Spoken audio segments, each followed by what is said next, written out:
Hey, real quick before we go into the chapter review, I gotta talk about this SBS corner, right? I gotta talk about this because you guys know, like, I totally troll Nico Robin whenever I get the chance, but there's something that got revealed in this SBS corner that makes me look at her character in a different light, and I think I'm a chill on the Nico Robin trolling because I can kind of relate to her on this. So, in the SBS corner, somebody asked, they say, in the SBS corner, somebody asked, they ask. I'm curious about something. Robin likes to say scary things out loud, but in her imagination, she's usually thinking fun, cute things like cats, old ladies, and frilly dresses.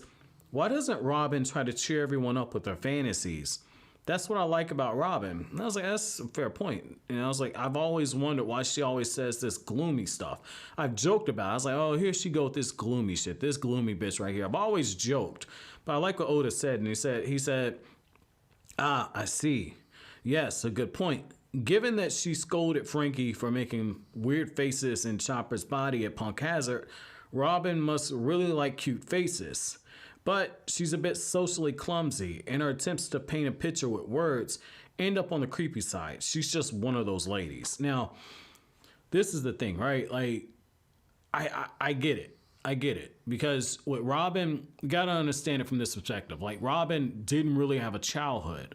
Like, after everything happened with her home island, you know, Robin never really got to experience what it means to trust people. She's basically gone from home to home to home. She's had people betray her. She got this one family she thought was going to take care of her, and then they sold her out to the Navy, and she had to escape, run away in the rain in the thick of the night. You know, there's this one panel where, depending on how deeply you read into it, and One Piece is teased, you know, different sexual things that have happened with Boa Hancock and her sisters and all that, and the love fruit. You've had different things that were teased, but you know, Robin says, I'll do anything for protection. It's the way she's drawn and everything. It's like little small things, and then she ends up working with Crocodile. They're like, Robin's had a very tough life, and I'm not someone who, when it happens to characters and they have like the hard upbringing, I don't automatically give them a pass.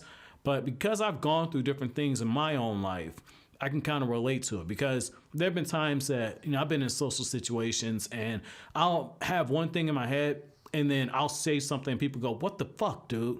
That's completely wrong. And it's something that I didn't start fixing until I got the opportunity to experience love. I got to experience what it means to be accepted, and I started learning to heal. And I feel like Robin at this point, being with the Straw Hats, she's in the process of healing. So I'm going to give her a pass on this, because this makes me look at her character in a different light. So with that being said, let's get into the chapter review. Yo, One Piece chapter 704. Man, you know, I think I've been disrespecting the flame fruit. I think I'm going to start off with that. I think I've been disrespecting the flame fruit because I didn't realize it was this big of a deal. Like, when you start reading all the various people who talk about their plans to get the fruit, and how some people are saying, you know, I come from this nation, and if we're able to get the flame fruit, then we will be able to take over negotiations. That's when it hit me like, oh my God. Ace's devil fruit is a pretty big ass deal. Like, I know it being a Logia fruit, that because it's a Logia fruit that is really, really powerful. That's something you guys told me when I was downplaying Enryu's devil fruit with the whole lightning ability. But reading these comments and reading all of these different people when they talk about their plans and usage for the fruit, it just really hammers in the fact that, like, Luffy is going to be fighting against some really powerful people. And we actually meet a character named Rebecca, and I'm gonna keep it real with you, right? Like, Oda just went like full-blown fan service with her character. I ain't gonna lie on that. Like, she's got a hot ass design. Like, she's damn near nude though, but like, at the same time, one of the things I really like about her is the fact that when she's talking to Luffy, you know, she has all these dudes that are white knighting over her, right? Like, they're like, oh my, yeah, bet you're glad that he took care of that Spartan guy. And it's just like, okay, you're doing all this simping for her, and she's still ain't gonna give you any of the pussy, so you might as well cut this bullshit out. But at the same time, when she's talking to Luffy, Luffy is kind of treating her indifferent. Luffy's like, oh, yeah, what are you doing here? What block are you in? Oh, you're in block D? Okay, that's cool. I'm in block C. I'm going to go kick their ass now. But what's really cool about that is, on one hand, Luffy's talking to this really hot woman, but at the same time, Luffy's just like, yeah, you're just another person to me. And I've always found that fascinating about Luffy, because Luffy basically has a harem, and yet at the same time, this dude is just like, he's not fazed by it. That's so interesting. But when it comes to Rebecca and she starts talking about why she wants the flame fruit, I immediately thought about Nami, because it's the same thing. Like, Nami wanted to get all those berries in order to buy back her village from Arlong. She harbored a bit of hatred for the pirate who held her home village. And when you look at Rebecca, you know, we don't know all the details, but she's like, yeah, I want to get the flame fruit so I can escape this island, so I can escape the Colosseum, and so I can take down Doflamingo. And Luffy's just like, Mingo?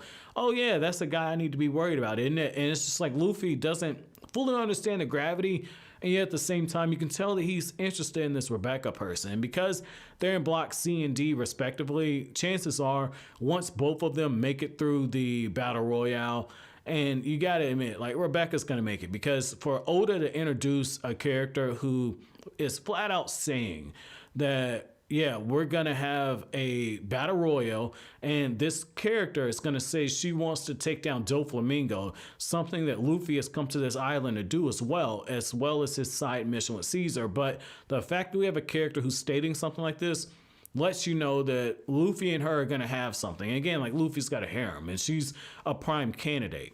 But this is interesting, like the whole thing on how these different fights are gonna be taking place, because you got a battle royale that's going to be taking all these different characters, these 500 something combatants, and the last man standing is going to advance, and it's basically going to be a tournament where you got 4 people fighting for the devil fruit of Ace. And when it gets revealed at the end of the chapter that one of the people who is after the devil fruit is actually one of Blackbeard's men, that shows you, like, Blackbeard's going for it.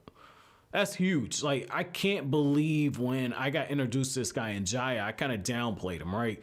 Because I didn't even realize I was him. I was like, who's this big, goofy, snaggletooth looking motherfucker? Talking about dreams never die. Who the fuck is this?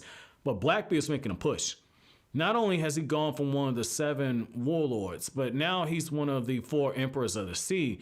And he's taken the quake fruit of Whitebeard. And he's basically reviled, hated by everybody. But now he's got one of his, I believe it was his first commander, is fighting for Ace's devil fruit. And this is the thing, right? On one hand, it'd be really easy to say, well, he just wants his first commander to get the devil fruit. But at the same time, what's to say that we don't see this dude eat a 3rd devil fruit? What's to say we don't have him eat a 3rd devil fruit? How overpowered will Blackbeard be at this point? It's almost like we're getting the final villain being built up. Like, I know One Piece is this really, really long story, and it's too early. And yet, at the same time, the way Oda writes, it's never too early to talk about a final villain, because Oda would just build this dude up for like 700-800 chapters and then say, this is the final villain. I could totally see something like that happening. But the fact that somebody from Blackbeard's crew is going out of their way to get the devil fruit of Ace, that shows you that, okay, it's about to get real now. And what's really interesting for me is for a character like Luffy to come face to face with somebody from Blackbeard's crew, and Blackbeard is essentially someone that Luffy is gonna forever associate with Ace's death. The fact that something like this is happening, it's gonna test Luffy. We're gonna see just how far Luffy has come since the time skip. That's going to be really interesting to see just how Luffy, continues to react to all this. And when Luffy comes to a point where he fights this guy, how's Luffy going to handle it? Now, the other thing I thought was interesting is the fact that, at the beginning of the chapter, after Luffy is speaking with one of the people who are enforcing all the rules, he's like, yeah, you got to get disqualified. You got to get removed from here because you attacked one of the men. You're not allowed to fight before you get into the Colosseum. That's when you got these dudes, they show up and they say, oh, you need to get rid of that big dude Spartan. He's the one who started the fight. This guy just finished it. But when Luffy goes to thank him, all of a sudden the guy's flipping him off and everything. It's kind of like the whole thing with Chopper. And Luffy, he's so concerned with saying like, yeah, I look really cool in this armor. yeah, okay, whatever. I can't wait to show Usopp and them this. And it's like, shoot, they're not here. But damn, if they could see me, man, they'd be so jealous. Luffy is just a little kid having a bunch of fun. And what's really interesting about that is it ends up blowing back in his face, because when he meets the the pirate from the noble bloodline, right? The guy who talks about how his picture goes up on the walls of women everywhere, his wanted poster. And he said, if you really were Straw Hat Luffy, I would have killed you, because when that Paramount War happened and all those supernovas came to the Grand Line, or to the Red Line, yeah, when that happened, man, everything changed in New World, and I would have killed you to make things right. And this is what's interesting about that, right? Like, Luffy has yet another rival, and yet I don't care if he's got a 280 million berry bounty. I really feel as if Luffy's gonna one-shot this dude because of the way he's just been talking. But here's the thing, right? Like, nobody even thinks twice when they say, oh, well, the back of his name says Lucy, and he said he was Luffy. And they're like, I heard Straw Hat Luffy was 20 feet tall. It's just like Luffy has become a legend. He's become a legend. And what's really interesting about that is, like, the stories of his escapades have grown to such an extent that people think he's a giant. And it makes sense. Let's just look at what Luffy's done, right? Let's just look at what the world knows that Luffy's done. Luffy has essentially gone to Enies Lobby and declared war. Luffy has gone to Impel Down. He's broken all these people out. All these former jailers and everything. The pirate world knows what he's done. And then he goes to Marineford, and he basically jumps into the Marineford War between the Whitebeard pirates and the Navy, and he's raising hell all throughout it.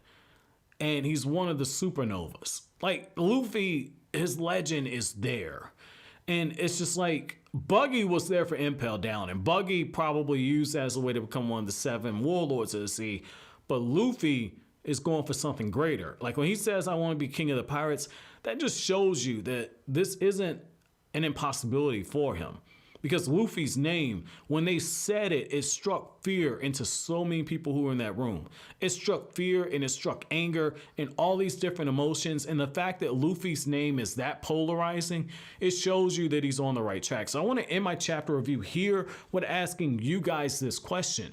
What was your thought when you heard about Rebecca and she's talking about the guy with the statue, about how he had 3,000 battles and how nobody really knows who he is? And what is your thought when it comes to Rebecca in terms of just her personal motivations? At this point in the story, why did you think that she wanted to go after Doflamingo? But as always, if you like anything I had to say, don't forget to comment, rate, subscribe, share. Thank you so much for watching all the way to the end. Have an incredible day, guys.